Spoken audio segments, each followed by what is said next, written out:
you're doubting that you are passing wind. An authentic hadith where a man came to the Prophet ﷺ, doubtful. And this doubt is bugging him. And he doesn't know what to do. So the Prophet ﷺ gave him this legal maxim.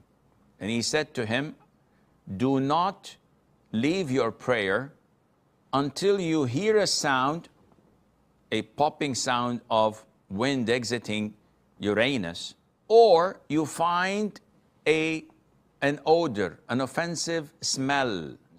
In this case, you broke your wudu for certain because you have evidence, the sound or the smell. But if it's just a doubt, it's just a movement, something that's moving and bugging you, ignore it.